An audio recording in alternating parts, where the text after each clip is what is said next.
Ya Allah, abroad pa mo. Mag-aalas 3 na o kararating lang namin. Galing palengke. So, ayan, nag-groceries na naman yung amo ko. Ayan, kararating lang namin, guys. Ito. Ilalagay ko pa yan, i-arrange ko pa yan.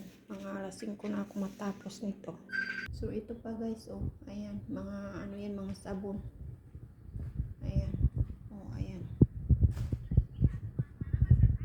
Ayan. Ayan pa, oh. Ayan. Ito pa, oh. Mga sabon yan, guys. Mga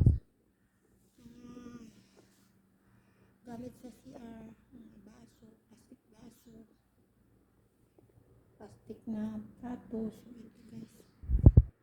Dapat ko pa yan sa third floor.